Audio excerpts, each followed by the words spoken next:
A'udzubillahi minasyaitonirrajim. Bismillahirrahmanirrahim. Assalamualaikum warahmatullahi wabarakatuh. Muslimin muslimat yang dirahmati Allah, insya-Allah pada kali ini kita nak sambung, iaitu masih lagi pada surah Al-Waqi'ah. Insya-Allah pada hari ini kita akan mengupas ataupun tadabbur pada perbahasan afara'aitum yang kedua. Seperti yang saya sebut pada sebelum ni, dalam surah Al-Waqi'ah ada 4 ayat persoalan yang agak menarik untuk sama-sama kita tadabbur.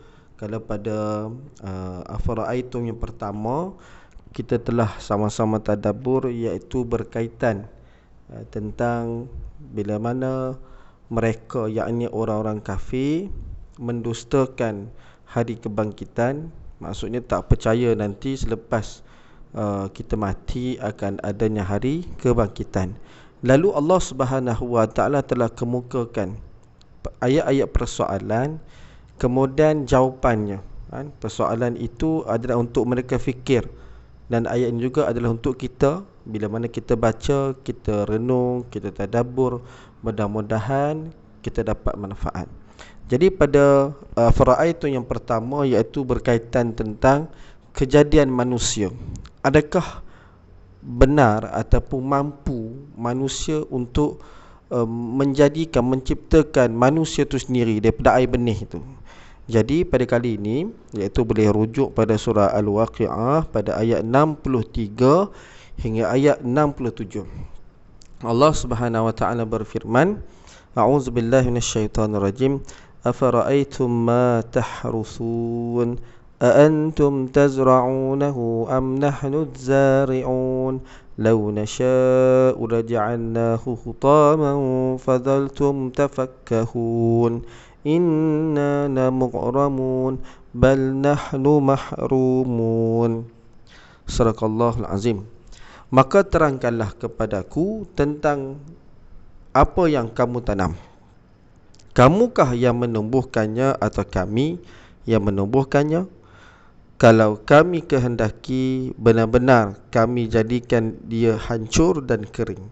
Maka jadilah kamu hairan dan tercengang sambil berkata, yakni merujuk kepada orang kafir tadi ni, mereka kata, sesungguhnya kami benar-benar menderita kerugian. Bahkan kami menjadi orang-orang yang tidak mendapat hasil apa-apa, iaitu daripada hasil tanaman itu. Apa yang boleh kita manfaatkan pada waktu ini ialah kita melihat dahulu, iaitu tafsiran tentang ayat 63 hingga 67, apa yang boleh kita ambil manfaat. Afara'aitum ma tahrusun, kata Imam Ibn Katsir dalam kitab tafsirnya, yang merujuk kepada apa yang mereka tanam, yakni perbuatan mencangkul tanah, membajak dan menaburkan benih. Jadi maksudnya ini adalah satu proses, yakni proses penanaman ataupun proses pertanian. Maka orang yang macam ni adalah dia buat itu dengan tujuan, bila dia tanam biji benih kan, kalau kita tengok kalau tempat di Pulau Pinang ni, biasa tengok orang buat bendang kan, macam mana lepas dia dah bajak apa semua tu, nanti dia tabur benih dan sebagainya, 3-4 bulan dapat hasil begitu. Jadi inilah maksud ayat, ialah perbuatan apa yang dilakukan oleh manusia dengan bercucuk tanam dengan harapan boleh mendapatkan hasil. Jadi Allah tanya, afara'aitum, maka kamu tengok tak? Bahasanya kamu tengok tak apa yang kamu tanam? Mana kata suruh perhati tengok, yang kamu tanam tu apa dia ni? Baik. A antum takhluqunahu am nahnul khaliqun? Allah kata, adakah kamu semua yang menumbuhkannya? Maksudnya daripada biji benih tu bercambah-cambah besar dapat hasil. Ataupun nahnul khaliqun, kami yang jadikan. Makna kata yang keluar daripada tanah tu, yang jadi pokok, yang jadi buah tu, adakah kamu yang menghidupkannya? Baik. Berdasarkan tafsir Muyassar, nak menunjukkan pada ayat ini ialah ayat soalan yang Allah suruh kita fikir. Apakah kalian yang menumbuhkan dan menjadikan tanaman tu, atau kami yang menumbuhkan dan menjadikan tumbuhan? Jika kalian mengakui hal ini, maka kenapa kalian mengingkari kebangkitan? Baik. Ayat ini jelas dah sebenarnya. Kalau kita perhatikan, dia secara normal lah. Kalau kita tanam elok, kena cahaya matahari elok, air pun cukup, insya-Allah dengan kita punya ilmu dan kita punya eksperimen, insya-Allah ikut dia punya jadual, cukup masa, memang matang lah. Maksudnya masak tumbuhan tersebut dapat hasil. Tapi yang seronoknya dalam ayat ni, kalau kita melihat kan, dalam Allahumma salli ala Muhammad, dalam surah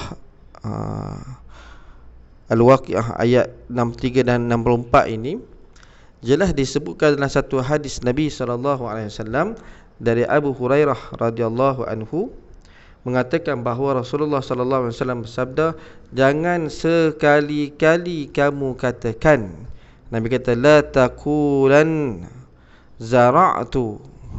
Nabi kata jangan sekali-kali kamu kata aku telah menanam. Tapi katakanlah, Nabi kata, walakin kul harastu, aku bertani. Ada beza kat situ. Qala Abu Hurairah, kata Abu Hurairah, dia pun memberi komen apa yang disebut tu, alam tasma' ila qawli. Kenapa nak merujukkan kepada ayat ni, ayat 63 dan 64 ni? Bahawa tidakkah engkau mendengar firman Allah menyebut, maka terangkanlah kepadaku tentang yang kamu tanam. Tahukah yang menumbuhkan, kamukah yang menumbuhkannya atau kami yang menumbuhkannya? Jadi dalam hadis ni nak beri faham pada kita semua, kita hanya usaha saja. Yang nak bagi hidup ke hidup tak hidup tu kerja Allah Subhanahu Wa Taala. Itu cerita dia. Dan sambungan ayat, lau nasha'u laja'alnahu khutaman fadhaltum tafakkahun. Lau nasha'u laja'alnahu khutaman. Kalau kami kehendak, benar-benar kami jadikan ia, maksudnya tanam-tanaman tu hancur dan kering, yakni menjadi hancur lebur, tidak dapat dimanfaatkan dan tidak dapat menghasilkan biji-bijian atau hal lainnya yang menjadi tujuan kalian dalam menanamnya. Maksud kata Allah Ta'ala ada hak dalam nak memberikan atau mengizinkan yang tumbuhan tu jadi elok ataupun tidak. Fadhaltum tafakkahun, maka jadilah kamu hairan dan tercengang. Baik, jadi ayat ni nak menunjukkan tentang apa? Kehairanan kepada orang-orang yang bercucuk tanam tu akibat apa yang telah menimpakan kepada tanaman itu. Dan mereka mengatakan, sungguh kami benar-benar menderita kerugian. Jadi ayat ni sebenarnya ayat yang menunjukkan macam seolah-olah tak percayalah, ataupun tak boleh terima. Pasal apa? Siram air cukup, cahaya cukup, tapi tak hidup juga, tak keluar buah juga. Buah elok tapi tak manis seperti yang dicanangkan. Jadi perkara ini nak memberikan satu perkara yang supaya kita fikir bahawa kita hanya boleh berusaha untuk menanam, tetapi yang nak menumbuhkan itu adalah Allah Subhanahu Wa Taala. Lalu ayat berikutnya, inna lamuqamun. Sambil mereka berkata, siapa berkata ni? Iaitu orang-orang kafir Quraisy kata, sesungguhnya kami benar-benar menderita kerugian. Mana al-maghmun adalah orang yang hilang hartanya tanpa ada ganti. Mana kata rugilah. Cerita dia sepatutnya biji benih semua dah beli apa semua tu, katakan modal habis semua dekat 1,000, patut ikut pulangan dia boleh dapat 40,000. Banyak tu. Tapi tiba-tiba dia buat apa pun tak dapat, habis hangus 1,000. Bal nahnu mahrumun. Bahkan kata Allah, kami menjadi orang-orang yang tidak mendapat hasil apa-apa. Yakni kami dihalangi dari rezeki akibat tanaman kami yang hancur. Masya Allah. Jadi dalam tafsir Al-Wajiz, ini adalah tafsiran umum daripada Dr. Wahbah Zuhaili, menunjukkan bahawa ini adalah bukti yang kedua atas kebenaran hari kebangkitan, di mana Allah berfirman, habarkan kepadaku tentang benih yang tumbuh di tanah kalian. Apakah kalian yang menumbuhkan tumbuhan dari bumi, ataukah kami yang menumbuhkannya? Jika seandainya kami menjadikannya bumi untuk bercucuk tanam, maksudnya kamu buat itu tidak berbuah dan tidak memiliki manfaat, maka kalian akan tercengang berpanjangan kerana tanaman kalian tanpa membuahkan hasil. Dan berkatalah mereka yang kehairanan, ini orang kafir ini, sungguh kami adalah orang-orang yang merugi dengan kerugian yang besar, hilang dari kami hasil bercucuk tanam tanpa hasil yang sesuai. Bahkan kami jadikan mereka tidak mendapat hasil apa-apa dari bercucuk tanam mereka. Jelas ya, dalam tafsiran daripada Dr. Wahbah Zuhaili secara umumnya menyatakan kepada kita bahawa apa yang kita tanam itu belum tentu boleh membuahkan hasil. Mana kata seolah-olah apa yang kita cuba ikhtiar ini semuanya itu adalah dengan izin Allah Subhanahu wa taala akan kemenjadiannya itu. Jadi apa yang boleh kita ambil manfaat daripada ayat ini? Baik, dia lebih kurang sama dengan ayat yang pertama, yakni inilah bukti kebenaran hari kebangkitan yang sama-sama kita boleh fikir. Ada persamaannya dengan bukti yang pertama, iaitu kejadian manusia daripada air mani yang dicipta oleh Allah tu. Apa persamaan dia? Air mani dan juga biji benih ni, manusia tidak akan hidup ataupun mati kecuali dengan izin Allah. Dan begitu juga dengan biji benih, yakni tanam-tanaman ni tidak akan hidup atau mati kecuali dengan izin Allah Subhanahu wa taala. Jadi sama-sama kita fikir-fikirkan dan juga kita renung satu firman Allah Subhanahu wa taala yang membenarkan perkara ini, iaitu dalam surah Az-Zumar ayat 21.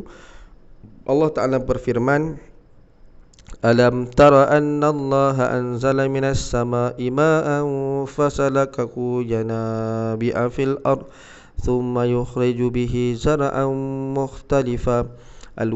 mukhtalifan alwanuhu thumma yahiju fatarahu musfarran thumma yaj'aluhu khutama inna fi dzalika ladzikra liulil albab.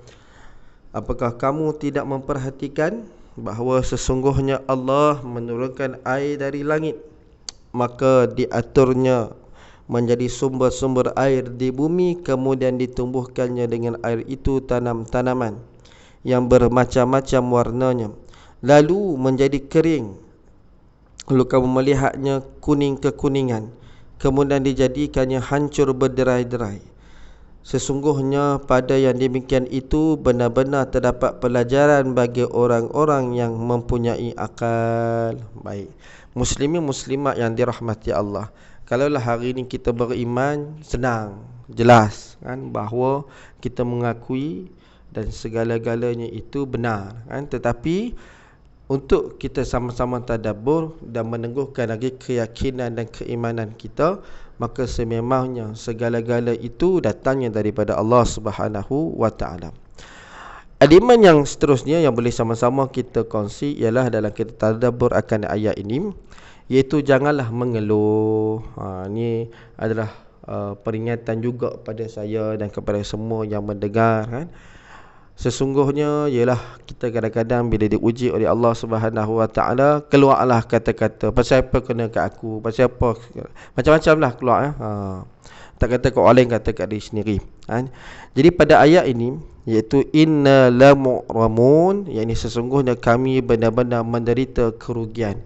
Ayat ni sebenarnya ayat yang berbentuk keluhan, seolah-olah hampa dan pasrah. Sebagai contoh, ni ayat contoh ya, mungkin boleh dipraktikkan dengan situasi yang lain lah. Ni apa yang terlintas kan. Contoh dia, tak dapat apa-apa pun aku berniaga hari ni, habis duit modal je. Bukan boleh untung, penat je dapat. Contohnya begitu. Mereka kata mungkin dia baru nak berniaga, dah keluar duit dah, habis dah modal sekian. Mereka tengok orang seorang pun tak main kedai, sebagai contoh kan, apa pun tak laku. Maka sebab itu sama-sama kita beringat sebagaimana yang disebut dalam surah Al-Hajj ayat 11. Allah Ta'ala berfirman, a'udzubillahi minasyaitonirrajim, wa minan nasi man ya'budullaha 'ala harf fa in asabahu khairun itma'anna bih wa in asabathu fitnatun qalaba 'ala wajhihi khasirad dunya wal akhirah dzalika huwal khusranul mubin. Dan di antara manusia ada orang yang menyembah Allah dengan berada di tepi, maka jika ia memperoleh kebajikan, tetaplah ia dalam keadaan itu, dan jika ia ditimpa oleh satu bencana, berbaliklah ia ke belakang, rugilah ia di dunia dan di akhirat. Yang demikian itu adalah kerugian yang nyata, iaitu surah Al-Hajj ayat ke-11. Kata Sa'id bin Jubair dari Ibnu Abbas radhiyallahu anhu sehubungan dengan ayat ini, dahulunya, maksudnya ada riwayat menyebut, dahulunya ada seorang lelaki datang ke Madinah. Dia kata, jika isterinya melahirkan bayi lelaki serta kudanya beranak, maka ia mengatakan bahawa Islam adalah agama yang baik, jadi membawa keuntungan. Tetapi jika isterinya tidak melahirkan serta kudanya juga tidak beranak, maka ia mengatakan bahawa Islam adalah agama yang buruk, yang ini membawa sial. Maka ini adalah satu perkara yang tidak sepatutnya. Jangan kita meletakkan sesuatu perkara ataupun benda yang tak elok tu. Sebagai contoh dalam ayat ni lah, bahawa bagaimana keadaan orang-orang yang seumpama ini, yang mereka ni suka benda-benda yang elok je. Benda yang tak elok dia tak suka, ataupun benda yang memberikan kebaikan dia suka. Tetapi kalau benda-benda yang diuji, dia pun tak suka. Jadi sebab itulah sama-sama saya pengingatan ni khusus untuk saya dan kepada semua, untuk kita sama-sama bersyukur atas nikmat yang Allah kurniakan. Jangan mengeluh. Jika anda diuji, lihatlah mereka yang berada di bawah, yang lebih teruk ujiannya daripada kamu. Kenapa? Kerana Allah tidak pernah memberikan ujian kepada hamba-hambanya melebihi kemampuannya. Semakin kuat ujian, maka berdoalah kepadanya, mudah-mudahan ada jalan keluar. Sebagaimana yang dibenarkan dalam surah Al-Baqarah ayat akhir sekali, Allah Ta'ala berfirman, la yukallifullahu nafsan illa wus'aha, laha ma kasabat wa 'alaiha maktasabat. Rabbana la tu'akhidhna in nasina aw akhtana. Rabbana wa la tahmil 'alaina isran kama hamaltahu 'alal ladzina min qablina. Rabbana wa la tuhammilna ma la taqata lana bih wa'fu 'anna waghfir lana warhamna anta maulana fansurna 'alal qaumil kafirin. Maksudnya, Allah tidak membebani seseorang melainkan sesuai dengan kesanggupannya. Ia mendapat pahala dari kebajikan yang diusahakannya, dan ia mendapat siksa dari kejahatan yang dikerjakannya. Mereka berdoa, wahai Tuhan kami, janganlah engkau hukum kami jika kami lupa atau kami tersalah. Wahai Tuhan kami, janganlah engkau bebankan kepada kami beban yang berat sebagaimana engkau bebankan kepada orang-orang sebelum kami. Wahai Tuhan kami, janganlah engkau pikulkan kepada kami apa yang tak sanggup kami memikulnya. Maafkanlah kami, ampunilah kami, dan rahmatikanlah kami. Engkaulah penolong kami, maka tolonglah kami terhadap kaum yang kafir. Jadi muslimin muslimat dirahmati Allah, sedikit perkongsian pada kali ini, mudah-mudahan beri manfaat kepada kita. Wallahu alam bissawab.